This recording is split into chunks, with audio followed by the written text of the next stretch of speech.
¿Qué serías capaz de hacer si no tuvieras miedo? ¿Te suena ese concepto? Eso de decir, si no tuviera miedo sería capaz de... No lo hago porque tengo miedo. El miedo es un enemigo terrible. ¿Qué harías si no tuvieras miedo? ¿Qué haríamos si no tuviéramos miedo? ¿Volar? ¿Podrías volar si no tuvieras miedo? Se dice mucho aquello de el miedo es un enemigo terrible. El miedo es lo que te bloquea, el miedo es lo que te impide hacer las cosas. ¿Y si el miedo fuera un aliado? ¿Y si el problema del miedo fuera lo que hacemos con el miedo? ¿O cómo interpretamos el miedo? ¿O que le dejamos que nos domine? El miedo es información. El miedo te avisa de que a lo mejor puede que aquello no salga bien. El miedo te anima a tener cuidado ante lo desconocido. El miedo te anima a que te pienses las cosas dos veces. El problema es cuando coges tu capacidad de acción y se la das a... Y dices, yo hago o no hago dependiendo de si mi miedo me deja. Cuando a lo mejor lo correcto sería coger el miedo, ver qué información me está dando y decidir. El miedo no es necesariamente malo. Nos pone en alerta, nos permite identificar lo que tenemos que hacer, lo que tenemos que actuar, lo que tenemos que planificar.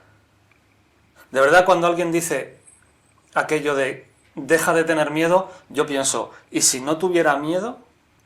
Al fin y al cabo, no toco la llama del fuego, no la toco porque sé lo que va a pasar. ¿Y quién me dice que me voy a quemar? Mi experiencia, que por medio del miedo me dice, cuidado, que te vas a quemar. Ahora, si para mí fuera importante sacar algo del fuego, pues puedo decidir arriesgar a quemarme para poder sacarlo. Gestiono mi miedo.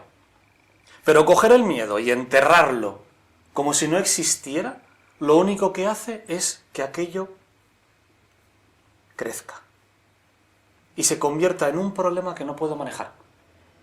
Ocultar el miedo, lo único que hace es ocultar el problema, pero no desaparece. El miedo está ahí, el miedo es un amigo, el miedo nos ayuda, el miedo tiene una razón. Lo que pasa es que muchas veces el miedo tiene una razón que está equivocada. Y eso es distinto.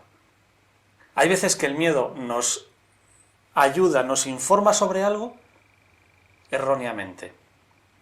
Es algo que puede ser, por ejemplo, con las fobias, que no tiene nada que ver con el coaching, el tema de fobias. Pero lo menciono nada más que para que nos hagamos una idea clara de cuando el miedo es un problema.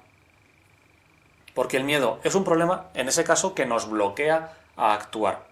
Nos obliga a utilizar mucha energía para conseguir algo. Y los motivos que tiene no están claros, o los motivos que tiene no son lógicos. Hay muchas veces que no nos atrevemos a hacer algo por miedo y decimos, es miedo. ¿Miedo a qué? Hay que averiguar de qué estamos hablando, qué parte de nosotros nos está avisando de que existe un riesgo para identificar ese riesgo, manejarlo y tender una red. Esa red que se pone el trapecista, esa red que le ayuda a saltar. Cuando un trapecista va a saltar, mira hacia abajo, tiene miedo y dice, ¿qué hago? Me pongo una red. Y así salto. El salto es el mismo. Lo que ha hecho ha sido controlar el miedo. Lo que no tiene sentido es que se disponga a saltar en el trapecio y diga, no tengo miedo, no tengo miedo, no tengo miedo, y salte. Ese miedo te estaba dando información. Te estaba diciendo, cuidado que si te caes te haces daño. Y entonces el trapecista puede colocar la red y decidir saltar o no saltar, manejando el miedo. El miedo no es tu enemigo, el miedo se maneja. El miedo te da información. Piénsalo la próxima vez que tengas miedo y piénsalo la próxima vez que decidas o que imagines que ojalá no tuvieras miedo.